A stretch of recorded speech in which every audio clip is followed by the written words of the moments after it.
What's up? I said, what's up? Y'all, welcome to the Mother May I podcast. I'm your host, Whitney Johnson. Okay, so today, y'all, we doing things a little different. I had to switch it up because I had something weighing very, very heavy on my spirit, and I felt like it was time for me to share it. So on this episode, I'm sharing a personal story from my own battles with relationships, since we are on that topic. And I thought it would be cool for y'all to get an insight on who I am and some of the things that I've been through and overcome to get to the space where I'm at. And although I'm still evolving, I feel like we're on this journey together, and I think it's important that we kind of have an open dialogue amongst each other.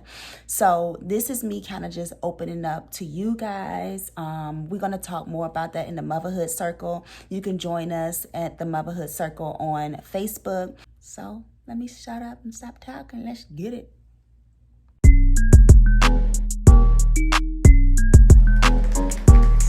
Okay, y'all, so let me just share this, right?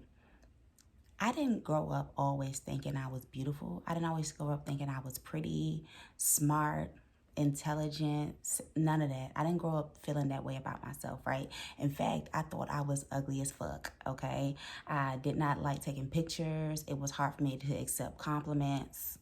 I didn't like going shopping and picking out new clothes because I just thought nothing looked good on me. Like, it was very, very hard for me to come out of that. And the reason why that is because I know for myself, when I was growing up, one of the toughest things for me was dealing with and accepting my curves. I had curves ever since I can remember, child. Seriously, your girl has always had thighs and hips and butts and stuff like that. And growing up, that was something people were like, girl, look at that butt. Girl, look at them hips. Girl, look at them thighs. And it's like, ever since I was a child, people have sexualized my body and my curves and things like that. And it got annoying. And I was just like, I don't want nobody to see the shit. And so what I did was I would cover up. I would wear baggy clothes. I would wear stuff that did not accentuate my curves. I would be quiet so people wouldn't notice me. I would sit low key so people wouldn't see me, and all those type of things. I would just hide myself because I always felt like the only thing people wanted from me was my body. The only thing I could offer somebody was my body. I didn't have nothing else going for myself. I didn't believe that about myself. And that feeling stayed with me all the way up until I met my husband, honestly. And the crazy part about that is, like, when I first met him, I thought he was just a little player from the Himalaya doing his thing. And so I was very guarded. I was very, very guarded in the beginning of our relationship because I was afraid. I just thought that he just wanted me for my curves and what I had to offer and this and that. But when he would say things to me, it was things that I wasn't used to hearing from a man. He's actually the first guy to ever call me beautiful. Men always call you sexy, fine, bad, this, and that. But he told me I was beautiful. And like when he told me, I just looked at him like, yeah, right. Don't even play with me. I'm not beautiful. But literally, I could not accept the compliment because I didn't feel that within myself. In fact, it was maybe 30 days ago. I'm about to say 30 months. 30 days ago, which means 1 month from today, that I could actually even look myself in the mirror and say, Whitney, you are beautiful. It was last month that I started doing that. And so all my life, I've pretty much hid behind the fact that, yes, I have curves, but please, nobody look at the shit because I ain't got time for the attention. I hate all that. I don't want people talking to me just because I have curves. I want people to actually see me, but they don't see me because of the curves. And I just literally played this whole thing in my head, yo. And, like when I became a mother, I did it even harder. And I really covered myself and buried myself in my kids and just was like, well, I ain't got time to dress up because I got my kids. I ain't got time to go this place because I got my kids.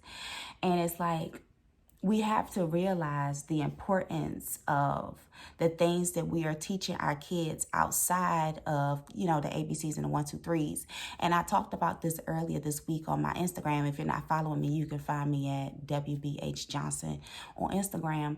But I talked about this earlier and I was just like, we need to have more conversations about self-love and self-acceptance in childhood and understand the importance of teaching our kids those things, how to have confidence within themselves, how to speak speak up and voice their opinions about things, how to, all the things, right? They need to be able to do all of those things. And these things are character builders that I feel like we miss when we so focused on curriculums and tests and ABCs and 1, 2, 3s. Like, we have to dig deeper because there's more to it than that. Education is so much more than just how many apples Steve got over Henry, okay?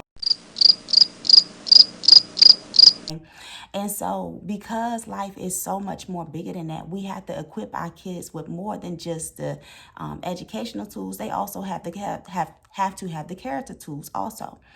And so I think one of the main things that we are missing, hold on, y'all, my hash browns in the oven. Let me go get them out the oven. Wait a minute.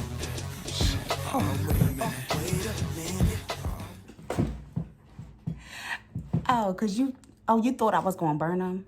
Because I was doing my podcast, I was about to burn my hash browns and just finish what I was doing. Baby, we gonna pause that so I can get these hash browns. You had a shit.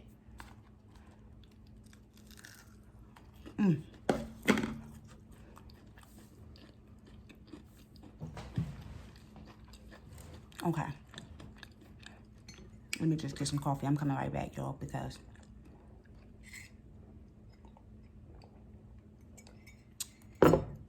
okay, let me let these cool down and we're gonna get back into this conversation. But y'all, we have to realize that raising our children is about more than, you know, the ABCs and 1, 2, 3s and how fresh they look. Like, who are they underneath them clothes? Do they even know? Right? And I think something that I feel is really, really good to help start moving towards that is to start having more conversations with your children and ask them questions about who they are, who they believe they are, what do they think about themselves, right? A lot of times, I'm going to give this a great example, a way that we can start doing these things with our children. But say, for instance, your child is coloring a picture, and this is great for parents with toddlers because, you know, typically you think that because they're younger, they can't speak, and because they can't communicate well, you don't really have to enforce these things, but it's actually not true, right? So say, for instance, you got a toddler and he or she is coloring a picture, right? And they show it to you and they show you their picture and they say something along the lines of red or whatever, and they're pointing to the picture on their paper.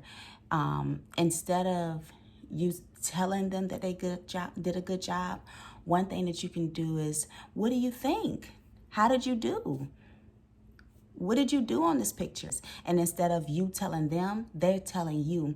And what this does is it helps to start building up your the confidence within your children. And you want to do little things like this throughout your day because these are the character skills that help your children build the confidence and resilience they'll need one day in life, so that when they do get into relationships, or not even just like relationships with a spouse, but friendships, being with co-workers, these are all different relationships too.